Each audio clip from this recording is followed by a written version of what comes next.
Bom dia, ou boa tarde, ou boa noite. Meu nome é Paulo e eu tô aqui porque eu tô num projeto no Baltazar junto com outras 7 pessoas e a gente vai tá trabalhando junto com vocês nesse final de período, nesse final de ano, pra gente se ajudar em relação à matemática.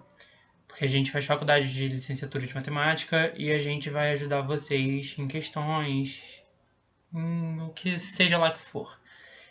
Mas para esse primeiro projeto, a gente vai estar fazendo. Cada um pegou um ano do Enem. E cada um pegou 5 questões fáceis de matemática desse ano que pegou.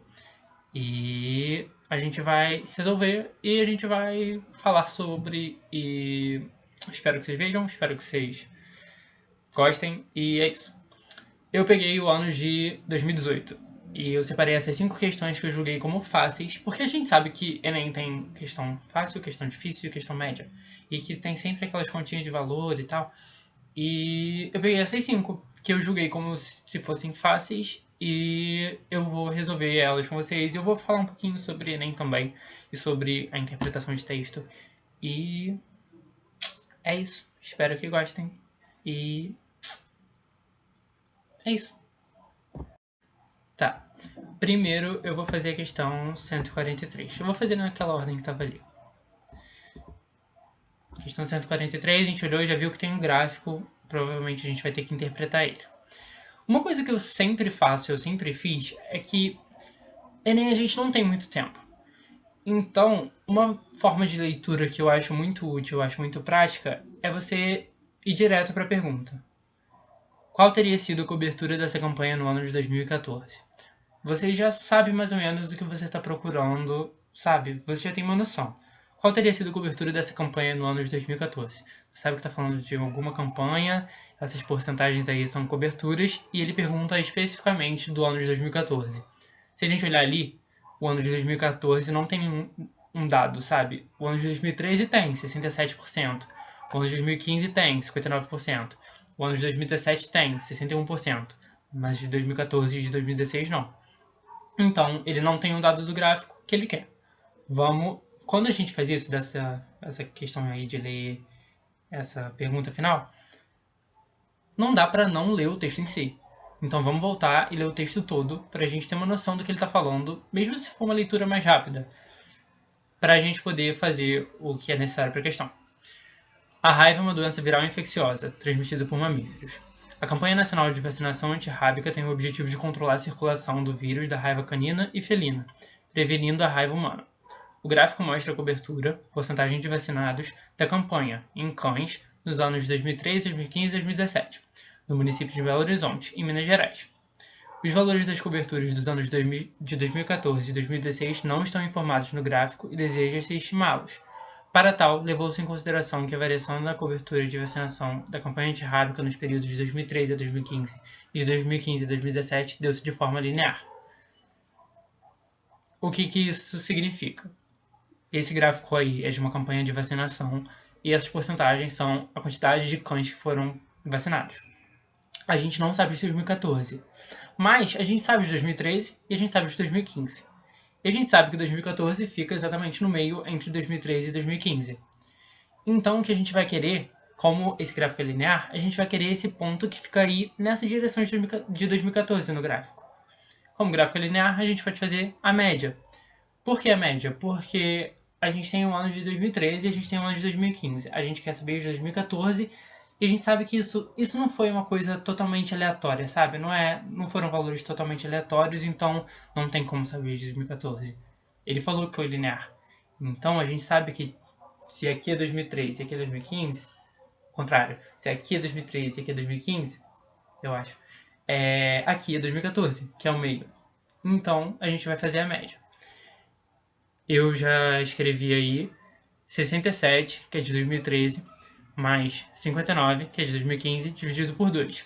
Média funciona assim. Você vai fazer a média de quantos valores? Esse é o número que você vai botar no denominador da fração. E em cima da fração, você vai somar esses valores que você vai fazer a média.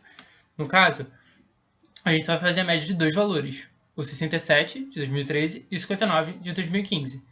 Então vai ser 67 mais 59 sobre 2, porque só são dois valores. e isso vai dar 63. A gente soma primeiro o 67 mais o 59, vai dar 126. E com isso a gente vai manter o denominador embaixo para dividir em seguida. 126 dividido por 2, 63. Então a gente teve a resposta 63, que se olhar lá nas opções é a letra B. Então a gente já sabe que essa é a letra B. Então agora vamos para 141, que é a próxima. Essa questão, o enunciado é pequeno, então dá para ler sem problema. Um mapa é a representação reduzida e simplificada de uma localidade. Essa redução, que é feita com o uso de uma escala, mantém a proporção do espaço representado em relação ao espaço real. Certo mapa tem escala 1 para 58 milhões. Considere que nesse mapa o segmento de reta que liga um navio à marca do tesouro meça 7,6 centímetros. A medida real em quilômetro desse segmento de reta é... Tá, para isso a gente precisa saber como funciona escalas. Uma escala, ela vai num mapa ou em alguma outra coisa assim de desenho, ela vai indicar a proporção que é daquele desenho para a vida real. A gente sabe que aquilo é a representação do desenho, sabe? Não, aquilo é a representação da vida real.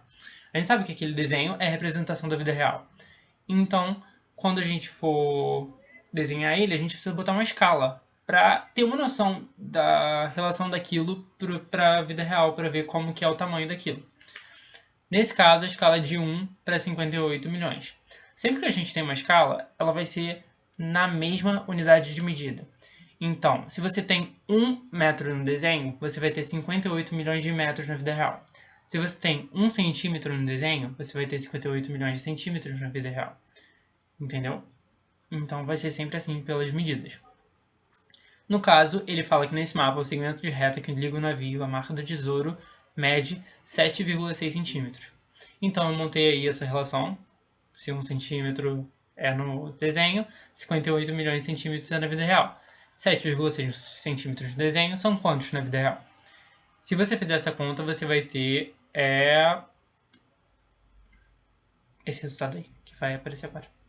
Quando a gente tem essa proporção que eu fiz aí em cima, 1 centímetro equivale a 58 milhões de centímetros e 7,6 centímetros equivale a x centímetros, a gente precisa fazer a regra de 3. A gente vai multiplicar cruzado. 1 vezes x, cruzado assim. Não sei como tá, porque deve estar invertido para vocês. Mas 1 vezes x é igual a 58 milhões vezes 7,6. Isso é o que eu botei na primeira linha da equação. E aí, fazendo essa conta, que tem que fazer manualmente, fica x é igual a 440 milhões e 800 mil. Ok? Só que não dá para parar aí, porque se você for, fiz a conta, vou marcar logo, nem tem essa resposta. Se você olhar nas respostas, não tem. Então você vai reler de novo com atenção e vai perceber que ele pergunta a medida real em quilômetro. E essa medida a gente fez com base em centímetro. Então a gente conseguiu em centímetro. Para isso, a gente tem que saber de outra coisa, que é a transição, a mudança de unidade de medida. Quando você tem uma coisa em centímetro, a gente sabe que 1 centímetro é isso, né? 440 milhões e 800 mil centímetros é uma coisa muito maior. A gente tem esse sistema de medida aí embaixo e a gente precisa saber lidar com ele. 1 metro são 100 centímetros. 1 metro são 10 decímetros. A gente precisa saber transformar de cm para km, de centímetro, que é o que a gente tem, para quilômetro, que é para o que ele quer. Para isso, a gente vai precisar fazer o seguinte. Isso, porque quando a gente tem esse sistema, a gente precisa saber que para a gente passar da esquerda para a direita, ou seja, transformar um da esquerda e transformar ele na medida da direita, a gente precisa dividir por 10. Quando a gente precisa fazer o contrário, da direita para a esquerda, a gente precisa multiplicar por 10.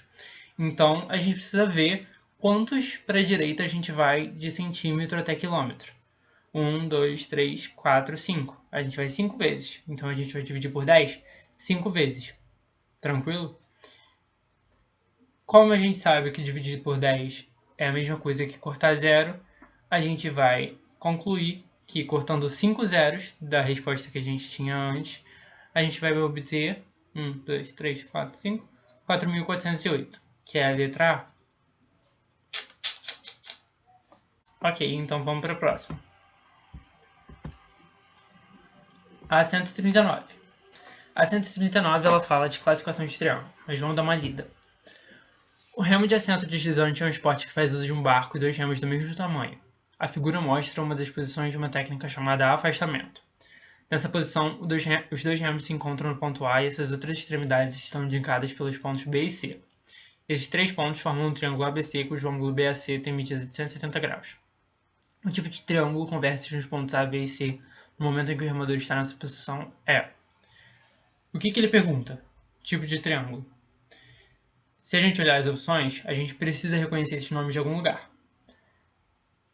O triângulo pode ser classificado quanto ao ângulo quanto ao lado dele. Quanto ao ângulo, a gente tem as opções acutângulo, retângulo e obtusângulo. O que significa isso? A gente sabe que os ângulos eles podem ser agudos, podem ser retos e podem ser obtusos. Agudo, ele tem que ter menos de 90 graus. Reto, ele tem exatamente 90 graus. Obtuso, ele tem entre 90 e 180 graus. Existem outras classificações para ângulos de 180 graus para frente, mas isso não importa, porque um triângulo só pode ter, no máximo, um ângulo obtuso. Se tiver mais de 180 graus, impossível, porque a soma dos ângulos internos de um triângulo é 180 graus. Quanto ao ângulo, acutângulo. Acutângulo é um triângulo que só tem ângulo agudo, não tem reto, não tem obtuso. Retângulo é um triângulo que tem pelo menos um ângulo reto. Pelo menos não, só um ângulo reto, porque não pode ter dois. Nem 3, nem 4. Obtusângulo é um ângulo que tem um ângulo obtuso. Ok? Então, esse triângulo aí que ele deu pra gente com esses remos é o quê? Se a gente ler o enunciado, ele fala que tem um ângulo que tem medida de 170 graus. Então, ele é obtuso, ele é entre 90 e 180. Então, a gente já sabe que esse triângulo é obtusângulo. Quanto ao lado, equilátero é um triângulo que tem todos os lados com a mesma medida. Ele é bonitinho, igualzinho. Isósceles é um triângulo que tem dois lados com a mesma medida. O outro lado tem uma medida diferente. E escaleno é um triângulo que cada lado tem uma medida diferente, não tem nenhuma congruência assim com os lados. Esse triângulo é o quê? À primeira vista, pode parecer que a gente não sabe. Porém, ele fala que os dois remos, que são lados dos triângulos, têm a mesma medida. Então, esses dois remos estão na mesma medida, a gente sabe que ou é isósceles ou é equilátero. Por quê? Dois têm a mesma medida. Tem. E se o outro tiver a mesma medida também? Mas a gente sabe que isso é impossível, porque todo triângulo equilátero ele tem exatamente os três ângulos iguais, 60, 60, 60. É impossível esse aí 170, 170 e 170, porque isso dá mais de 180. Então, a gente conclui que esse triângulo é obtusângulo e isósceles, que é a letra E. Vamos para o próximo. 138. Essa eu acho complicada. Olha isso. O enunciado já é grande. Já dá para saber que precisa de interpretação. Uma empresa deseja iniciar uma campanha publicitária divulgando uma promoção para seus possíveis consumidores. Para esse tipo de campanha, os meios mais viáveis são a distribuição de panfletos na rua e anúncios na rádio local. Considera-se que a população alcançada pela distribuição de panfletos seja igual à quantidade de panfletos distribuídos, enquanto que a alcançada por um anúncio na rádio seja igual à quantidade de ouvintes desse anúncio.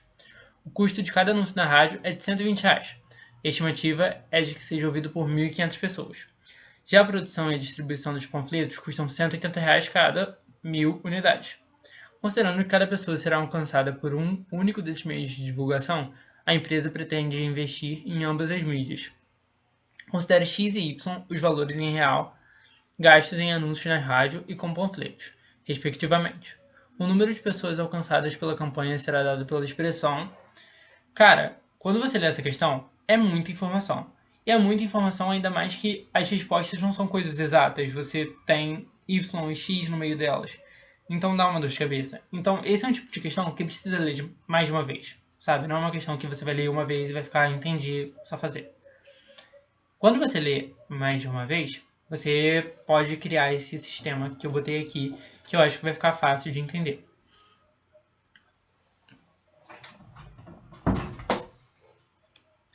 R$ 120 na rádio. R$ 120 equivale a 1.500 pessoas que vão ser atingidas. Então, X reais, que é o valor que ele dá ali, que é a letra que ele dá ali, vão equivaler a R pessoas. R, botei uma letra aleatória de rádio, porque não sabemos quantas pessoas vão ser. Ok? Panfletos. R$ 180 vão atingir 1.000 pessoas. Então, Y reais vão atingir P pessoas. Botei P de panfleto. A gente olha, a gente vê que a gente não tem, tipo, nos dois sistemas, a gente não tem dois valores. Então, como que a gente faz com isso? A gente não precisa ter mais valores, porque o que ele pede já tem um valor. Então, o que a gente precisa é isolar eles. Então, o que eu vou fazer? Vou tentar resolver essa regra de 3 de rádio e essa regra de 3 de panfletos, só que isolando o R e isolando o P, botando eles só de um lado da equação. E resolvendo essa regra de 3, o que a gente vai fazer? O R ele vai multiplicar pelo 120 e o 1500 ele vai multiplicar por x, certo? Então ficaria 120 vezes R é igual a 1500 vezes x. A gente já passa 120 logo para o outro lado, dividindo, porque a gente quer isolar o R. Então fica assim, como eu botei em cima. 1500x dividido por 120, e isso simplificando é igual a 50x dividido por 4. A mesma coisa acontece com P. Se a gente fizer a regra de 3, vai ficar 180p é igual a 1000y, e se a gente passa o 180 dividindo, vai ficar p igual a 1000y sobre 180 é igual a 50y sobre 9. O que essas coisas são? R é a quantidade de pessoas que vai alcançar com rádio, P é a quantidade de pessoas que vai alcançar com panfleto.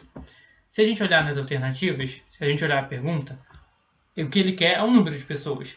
E se a gente olhar nas alternativas, a gente tem uma que é exatamente R mais P, 50x sobre 4 mais 50y sobre 9, que é a letra A.